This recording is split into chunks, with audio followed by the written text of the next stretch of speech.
السلام علیکم ورحمۃ اللہ تعالی وبرکاتہ۔ دوستوں، میں آپ لوگوں کو حضور اکرم صلی اللہ علیہ وسلم کی سیرت بیان کرنے جا رہا ہوں، اور جس کتاب سے بیان کروں گا اس کتاب کا نام ہے سیرت رسول اکرم، اور اس کتاب کے لکھنے والے ہیں پروفیسر سید شجاعت علی۔ آئیے سب سے پہلے آج ہم لوگ یہ جانتے ہیں کہ حضور پاک صلی اللہ علیہ وسلم کے آنے سے پہلے اس دنیا کا کیا حال تھا، ہماری دنیا کا کیا حال تھا۔ ولادت سے پہلے کی دنیا، حضور اکرم صلی اللہ علیہ وسلم کی ولادت سے قبل تمام دنیا جہالت و تاریکی کے نرغے میں تھی۔ انبیاء کرام علیہم السلام کی تعلیمات قریباً ختم ہو چکی تھیں، لوگوں نے ان میں اس قدر رد و بدل کر دیا تھا کہ حقیقت کی تلاش ناممکن ہو چکی تھی۔ چند مشہور ممالک کا حال آئیے دیکھتے ہیں کیا تھا۔ یورپ، یہاں کے باشندوں نے حضرت عیسیٰ علیہ السلام کی تعلیمات کے برخلاف تثلیث کے عقیدے کو اپنا لیا تھا، یعنی تین خدا مانتے تھے۔ نمبر ایک خدائے تعالیٰ کو، نمبر دو عیسیٰ علیہ السلام کو، اور نمبر تین حضرت مریم کو۔ یورپ کے لوگ تین خدا مانتے تھے۔ کلیسا جرائم کا مرکز بن چکے تھے۔ کلیسا کہتے ہیں عیسائی لوگوں کی عبادت گاہ کو۔ ایران، جو اگرچہ ایک بڑی سلطنت تھی مگر وہ بھی اخلاقی پستی کے انتہائی گہرے غار میں تھی، یہاں کے لوگ آگ کو پوجتے تھے۔ مصر، یہودی اللہ کے نبی حضرت عزیر علیہ السلام کو اللہ کا بیٹا سمجھ کر ان کی عبادت کرتے تھے۔ مصر میں یہودی اللہ کے نبی حضرت عزیر علیہ السلام کو اللہ کا بیٹا سمجھ کر ان کی عبادت کرتے تھے۔ ہندوستان میں کیا حال تھا؟ ہندوستان میں کروڑوں دیوتاؤں کی پرستش کی جاتی تھی، کروڑوں دیوتاؤں کی عبادت کی جاتی تھی، پوجا کی جاتی تھی۔ بجلی، پانی، درخت، سانپ، بندر، گائے، اینٹ، پتھر، غرض کی ہر چیز کو خدا بنا رکھا تھا۔ انسانیت چار مختلف طبقوں میں تقسیم کر دی گئی تھی: برہمن، چھتری، ویش اور شودر، اور شودروں کے ساتھ غیر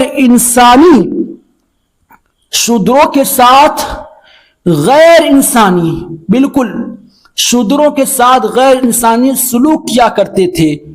کوئی شودر برہمن کے گھاٹ سے پانی نہیں پی سکتا تھا۔ یہی حال ایشیا کے دوسرے بڑے ممالک کا تھا۔ برما، چین، نیپال وغیرہ سب بت پرستی کی زد میں تھے، یہاں بھی دیوتاؤں کی پوجا ہوتی تھی۔ روم، یہاں بھی دیوتاؤں کی پوجا ہوتی تھی۔ عمراء اور حکام عیش و عشرت کیا کرتے تھے، جبکہ ان کی رعایا بھوک سے مرتی تھی۔ کمزور اور غریب کا جینا دوبر تھا۔ عرب کا کیا حال تھا؟ حضور پاک صلی اللہ علیہ وسلم کے آنے سے پہلے آئیے ہم لوگ جانتے ہیں کہ عرب کا کیا حال تھا۔ عرب کا حال ان تمام ممالک سے گیا گزرا تھا۔ مذہبی اعتبار سے حجاز کے لوگ اپنے رشتے کو ابراہیم علیہ السلام سے ملانے پر فخر محسوس کرتے تھے، اور بعض رسومات ملت ابراہیم کی ان کے یہاں رائج بھی تھیں، اگرچہ ان کی شکل مسخ ہو چکی تھی۔ مثلا بعض لوگ ننگے ہو کر حج کرتے تھے، اور ان کی تعویل یہ کرتے تھے کہ جن کپڑوں میں ہم گناہ کرتے ہیں ان میں ہم اللہ کے گھر کا طواف کیسے کر سکتے ہیں۔ ان کی تعویل وہ لوگ یہ کرتے تھے کہ جن کپڑوں میں ہم لوگ گناہ کرتے ہیں ان کپڑوں میں ہم اللہ کے گھر کا طواف کیسے کر سکتے ہیں۔ قربانی، مہمان نوازی، وعدہ وفا کرنا، یہ چیزیں عرب کی اچھائیوں میں سے تھیں، مگر ان گنت خرابیوں کے سامنے جو ان میں پائی جاتی تھیں، مگر ان گنت خرابیوں کے سامنے جو ان میں پائی جاتی تھیں ان کی حیثیت نہ ہونے کے برابر تھی۔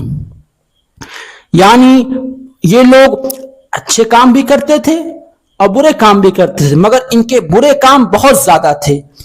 وہ برے کام کیا تھے؟ آئیے ہم لوگ پڑھتے ہیں۔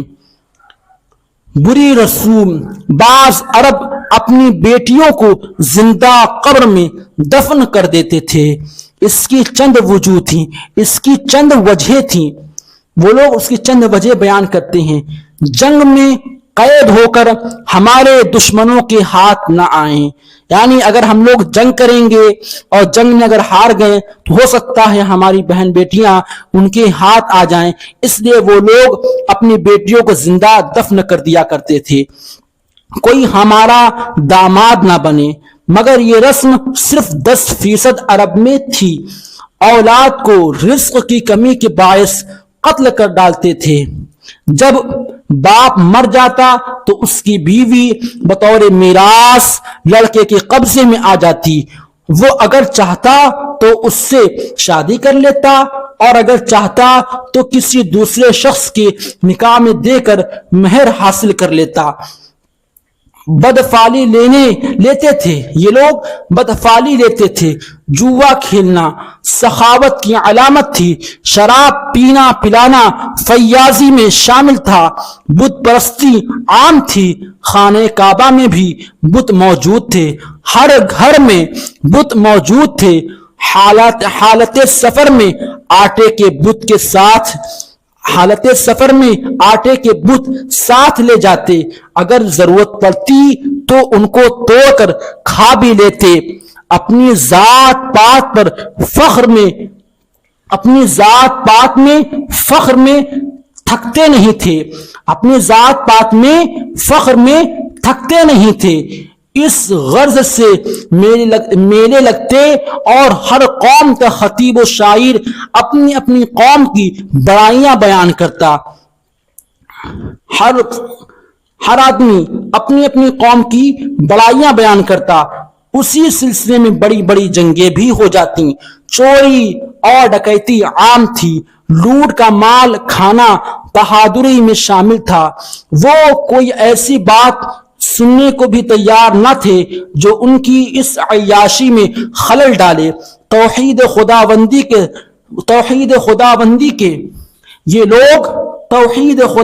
کے صرف گنتی کے چند لوگ ہی قائل تھے۔ توحید خداوندی کے صرف چند لوگ ہی قائل تھے، وہ بھی قوم کی حالت دیکھ کر گوشے گمنامی میں تھے۔ ادھر مدینہ کے قریب خیبر میں یہود و نصارہ آباد تھے، جو اگرچہ اہل کتاب تھے مگر ان کی حالت مشرکین عرب سے کچھ زیادہ اچھی نہ تھی۔ وہ توریت و انجیل میں من مانی تحریف کرتے، امیر لوگوں کو سزائیں نہیں دی جاتی تھیں، صرف روپیہ پیسہ لے کر ان کے قصور معاف کر دیے جاتے، جبکہ غریبوں پر حدود جاری کی جاتی تھی۔ پادریوں کی خدائی جاری تھی۔ غرض کی پوری دنیا آداب انسانیت سے یکسر محروم ہو چکی تھی اور کوئی کلمہ حق سننے کو تیار نہ تھا، اور کوئی بھی کلمہ حق سننے تک کو تیار نہ تھا۔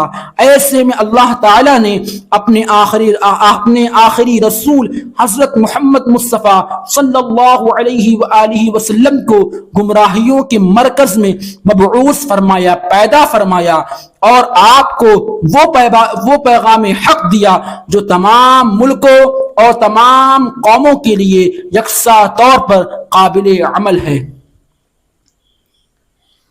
آج میں نے مختصر طور پر حضور پاک صلی اللہ علیہ وسلم کے آنے سے پہلے دنیا کا کیا حال تھا میں نے آپ لوگوں کو بیان کیا۔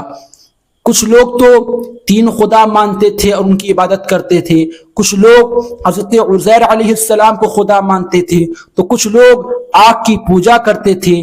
عرب کے لوگ اپنی بیٹی کو زندہ درگور کر دیا کرتے تھے، زندہ دفن کر دیا کرتے تھے، اپنی ذات پات پر فخر کرتے تھے اور اپنی ذات پات پہ بات کرتے کرتے فخریہ طور پر بسا اوقات جنگیں بھی کر لیا کرتے تھے۔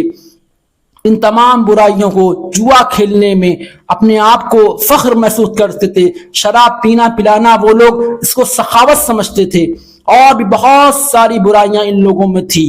یہ لوگ بت کی عبادت کرتے اور پھر اس بت کو جب من میں آتا توڑ بھی دیا کرتے تھے۔ ان تمام برائیاں جو دنیا میں موجود تھیں، اللہ کے رسول صلی اللہ علیہ وسلم اللہ تعالیٰ نے اپنے پیارے حبیب حضرت محمد مصطفیٰ صلی اللہ علیہ وسلم کو بھیجا انہی تمام برائیوں کو ختم کرنے کے لیے، اور قرآن کریم کو اپنے حبیب پاک پر نازل کیا، اور اس قرآن میں ان تمام چیزوں کا رد کر دیا گیا۔ حضور پاک صلی اللہ علیہ وسلم نے اپنی پیاری بیٹی حضرت فاطمہ کے بارے میں ارشاد فرمایا کہ فاطمہ میری بیٹی میرے جگر کا ٹکڑا ہے۔ جس زمانے میں لوگ اپنی بیٹیوں کو دفن کر دیا کرتے تھے، حضور پاک صلی اللہ علیہ وسلم نے فرمایا میری بیٹی فاطمہ میرے جگر کا ٹکڑا ہے۔ اور آگے انشاءاللہ ہم لوگ حضور صلی اللہ علیہ وسلم کی پوری سیرت انشاءاللہ مختصر طور پر پڑھیں گے۔ آپ حضرات میرے اس ویڈیو کو غور سے سنیے، اور کوئی کمی نظر آئے تو ضرور آپ لوگ بتائیے۔ السلام علیکم ورحمۃ اللہ تعالی وبرکاتہ۔